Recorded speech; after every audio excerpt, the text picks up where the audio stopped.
नमस्ते भारत। तो चलिए आप सभी लोगों को बता दी जाए वो खबर जिसको सुन करके आपको इस बात पर भरोसा हो जाएगा कि न्याय होता है।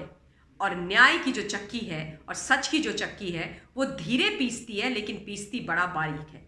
मैं बात कर रही हूं महाराष्ट्र के पूर्व गृह मंत्री महान अनिल देशमुख जी की। अनिल देशमुख जो इस वक्त ऑथर रोड जेल के अंदर है और पूरी शिद्दत के साथ, पूरी कोशिशों के साथ ऑथर रोड जेल से बाहर निकलना चाहते हैं। वही जेल बाय द वे जो कभी उन्हीं के अंडर में हुआ करती थी, वही जेल जिसमें वो किसी को भी भेज दिया करते थे। ये तमाम जो जेल है ये इनका बड़ा शौक हुआ करती थी कि बताओ किसको पकड़े और इन जेलों में ठूंस दे। लेकिन समय का फेरा होता है ना, वो बड़ा ही मज़ेदार होता है।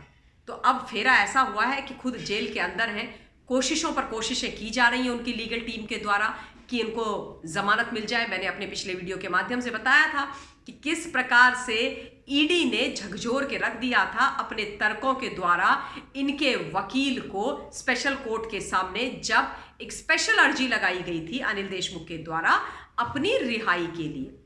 अब उस दिन क्या हुआ था? उस दिन ये हुआ था कि मोहर लगाई गई थी स्पेशल कोर्ट के द्वारा ईडी के तर्कों के ऊपर और खारिज कर दिया गया था अनिल देशमुख के वकील के तर्कों को। अब उसका जो खामियाजा है वो आज भुगतना पड़ गया देशमुख साहब को। वही देशमुख जो एक जमाने में कानून को अपनी जेब में रखते थे, वो बोलते थे क्या कानून, क्या संविधान, मैं नहीं मानता, मैं एनसीपी का सीनियर लीडर हूं, मैं गृह मंत्री हूं महाराष्ट्र का, साहब कुछ भी कर सकता हूं।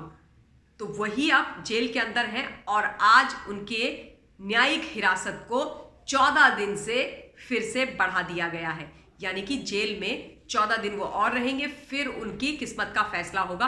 वैसे किस्मत का फैसला उनका जो सप्लीमेंट्री चार्जशीट भरी गई है ईडी के द्वारा 7000 पेजेस की, उसमें वैसे ही सील्ड है उनका, उनके बेटों का, सब लोगों का। और मैं आप लोगों को एक चीज़ और बता देना चाहती हूँ कि अनिल देशमुख जी से किसी की, मेरी तो खासतौर पर कोई व्यक्तिगत दुश्मनाई नहीं है, लेकिन जिस तरीके का स्वरूप और चरित्र हमें देखने को मिला मिस्टर अनिल देशमुख का, और खासतौर पर एसएसआर के मामले में, उसको हम में से कोई भूल नहीं सकता है।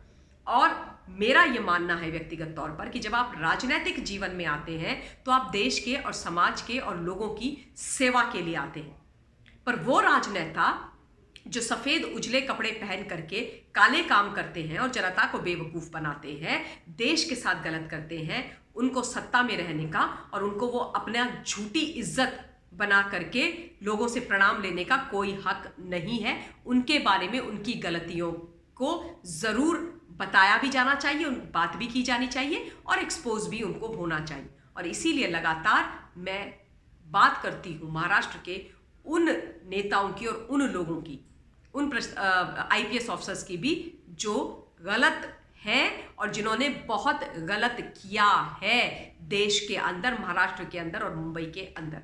तो अब इस वीडियो के लिए इतना ही। आप लोगों के बीच में फिर से हाजिर होंगी जल्दी। मेरे चैनल को सब्सक्राइब कीजिएगा, पॉइंट ऑफ व्यू कमेंट के माध्यम से अपना ज़रूर मुझ तक पहुंचाइएगा, बेल आइकन को भी ज़रूर दबाइएगा और कोविड गाइडलाइंस को ज़रूर फॉलो कीजिएगा। अपना ध्यान रखिए, सुरक्षित रहिए and I shell C you soon. जय हिंद, जय भारत, बहुत बहुत धन्यवाद।